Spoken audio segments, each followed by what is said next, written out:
Hello UPSC aspirants, history optional की series में आप सभी का स्वागत है।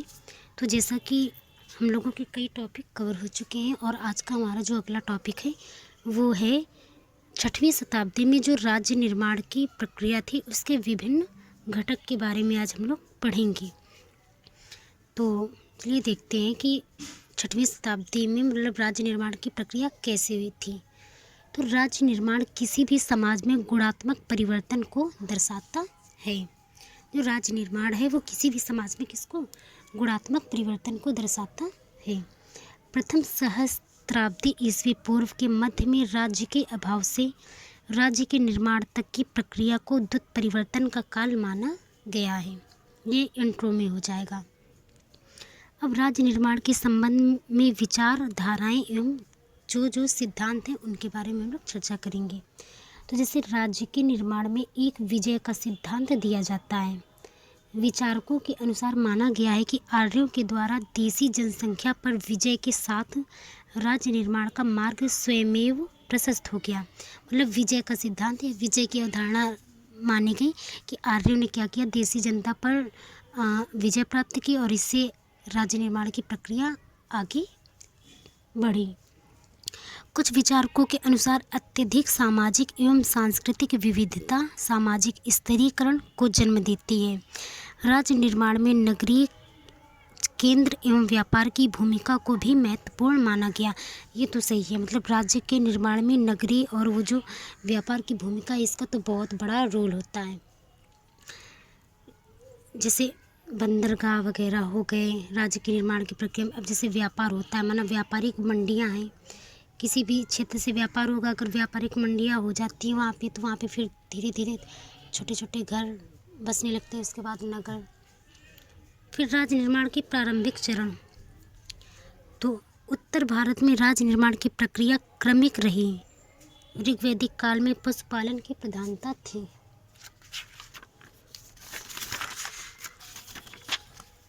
आर्य जो थे अर्धघुमंतु जीवन व्यतीत करते थे। पशुपालन व शिकार के उद्देश्य से आर्य अपने को टोलियों में संगठित करने लगे। इसी के परिणाम स्वरूप गोत्र का विकास हुआ, जो राज्य निर्माण के प्रारंभिक चरण को व्यक्त करता है।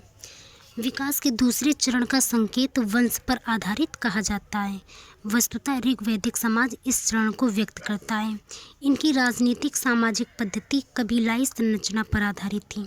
समाज में समानता थी। अर्थव्यवस्था में भी महज निर्वाह अर्थव्यवस्था ही थी। अतः राज्य के आवश्यक घटक अनुपस्थित थे।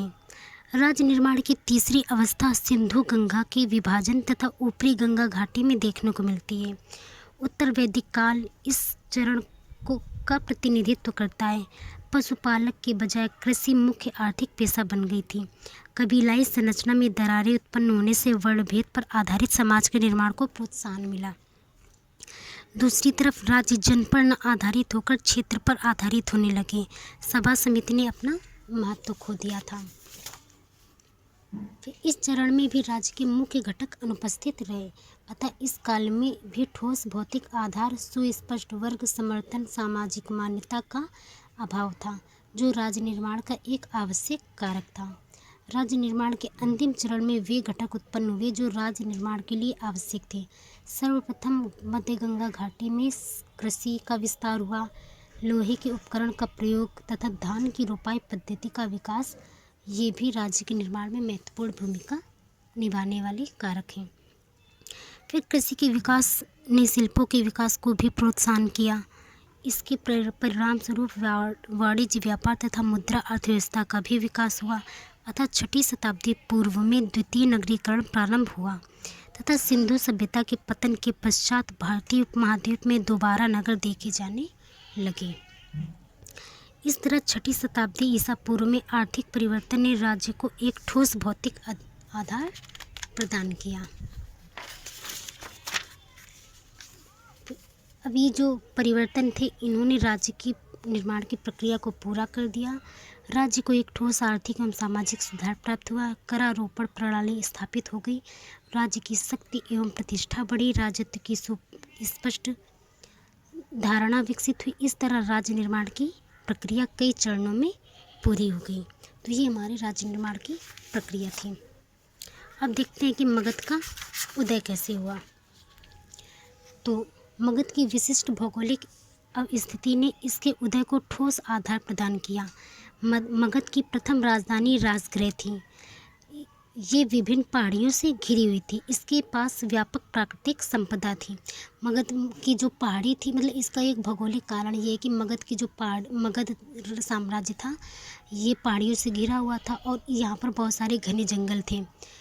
तो पहाड़ियों से इसको सुरक्षा मिलती थी सीमाओं को लेकर, और घने जंगलों से क्या मिल जाता था कि हाथी और लकड़ियाँ। तो लकड़ियाँ घर बनाने और शिल्प के लिए, और जो हाथी थे वो सेना के लिए। तो मतलब इनका आधार इस तरह भी मजबूत हो गया। इस आधार पर वह शत्रुओं को सीधे आक्रमण से, मतलब ये जो पहाड़ियों से ये क्या होता था, इन पहाड़ियों की वजह से शत्रुओं के सीधे आक्रमण से बचे रहते थे। और साथ भी मतलब ये पहाड़ियाँ इनके लंबे समय तक आक्रमण का प्रतिरोध भी करती रहीं। फिर मगध की जो दूसरी राजधानी पाटलिपुत्र थी, तो ये गंगा, गंडक तथा सोन नदियों के संगम पर स्थित थी। एक जलदुर्ग के समान थी। दूसरा, नदियों की बहुलता के कारण इस क्षेत्र का आर्थिक व्यापारिक महत्व भी बढ़ गया था। फिर पूर्वी उत्तर प्रदेश और उत्तरी बिहार का क्षेत्र भी मगध में शामिल था। यह क्षेत्र आर्थिक दृष्टि से उन्नत था। आरंभिक आहत मुद्रा के ढेर यहीं से प्राप्त हुए हैं। इसके अतिरिक्त मगध में जंगल एवं हाथियों की बहुलता, जंगल की लकड़ियों से निर्माण कार्य को प्रोत्साहन मिला एवं हाथियों की उपलब्धता के कारण सशक्त गज सेना स्थापित हुई। तो अगर समझ इम्पॉर्टेंट बात ये है कि मतलब ये जो इसकी मगध के चारों ओर पहाड़ियाँ थी और ऊपर से यहाँ पर उपस्थित घने जंगल। पहाड़ियों ने मतलब साम्राज्य की सुरक्षा की, घने जंगलों ने सेना, लकड़ियाँ ये सब उपलब्ध कराया। मगध के उदय में यहाँ के लोगों की सामाजिक तत्परता तथा उनकी रूढ़िवादी होना भी महत्वपूर्ण कारक है। मुगल शासकों की सैनिक व कूटनीति सफलता भी साम्राज्य की सफलता का एक कारण बनी। हर्यक वंश के संस्थापक बिंबिसार ने मगध साम्राज्य को प्रोत्साहन के लिए कई प्रकार के उपकरण अपनाए। जैसे प्रथम, उन्होंने सैनिक प्रसार पर बल दिया तथा अंग महाजनपद को मगध साम्राज्य में मिला लिया। दूसरा, उन्होंने 16वीं शताब्दी तथा 17वीं सदी के यूरोपीय शासकों की तरह वैवाहिक संबंधों के माध्यम से अपनी राजनीतिक कूटनीति स्थिति मजबूत की। इस प्रकार कौशल से उसे काशी का क्षेत्र दहेज के रूप में मिल गया। बिंबिसार ने प्रशासनिक सुधार के लिए कई कदम उठाए, स्थायी सेना का निर्माण किया। बिंबिसार के उत्तराधिकारी अजातशत्रु ने मगध साम्राज्यवाद की परंपरा आगे बढ़ाई। उन्होंने 16 वर्षों के निरंतर प्रयासों के पश्चात वज्र संघ को जीतकर मगध में मिला लिया। फिर तत्पश्चात कौशल को भी मिला लिया। आगे शिशुनाग ने महाजनपद अवंती को मगध साम्राज्य में मिला लिया। फिर क्या हुआ, महापद्मनंद ने कलिंग को जीतकर मगध में मिला लिया। तो मतलब इस तरह कई मगध के आसपास के जो जनपद थे, छोटे छोटे साम्राज्य थे, इनको जीत के इन लोगों ने मगध में मिला लिया और इस तरह मगध का विस्तार होता गया और मगध एक जनपद से मगध साम्राज्य के रूप में विस्तारित हो गया। तो यहाँ पर कुछ पॉइंट पे लिख दिया कि बिंबिसार ने कौशल को मिलाया था, शिशुनाग ने अवंती को, महापद्मनंद ने कलिंग को और अजातशत्रु ने वज्र संघ को मिलाया था। फिर नंदवंश के पश्चात स्थापित मौर्य साम्राज्य के अंतर्गत मगध साम्राज्य भारतीय उपमहाद्वीप के अधिकांश क्षेत्र में फैल गया। तत्पश्चात ये लाइन है सही, पता नहीं क्यों हमने कट कर दी थी, तो आप लोग इसको भी पढ़ लीजिए। जैसे चंद्रगुप्त मौर्य ने सिकंदर की मृत्यु के उपरांत उत्पन्न अव्यवस्था का लाभ उठाकर उत्तर पश्चिम में व्यास नदी से सिंधु नदी के बीच के क्षेत्र कब्जा कर लिया। तत्पश्चात अंतिम नंदवंश शासक घनानंद को गद्दी से वंचित कर पाटलिपुत्र पर कब्जा कर लिया। इस प्रकार चंद्रगुप्त मौर्य का साम्राज्य उत्तर पश्चिम में सिंधु से दक्षिण में गोदावरी नदी तक फैल गया। तो ये हमारा हो गया मगध साम्राज्य का विस्तार। अब कल हम लोग पढ़ेंगे भारत पर ईरानी आक्रमण का प्रभाव, और फिर उसके बाद हमारा अगला टॉपिक होगा ईरानी और यूनानी आक्रमण, मतलब पहले यूनानी का है फिर ये ईरानी आक्रमण का प्रभाव। फिर उसके बाद हम लोगों का टॉपिक रहेगा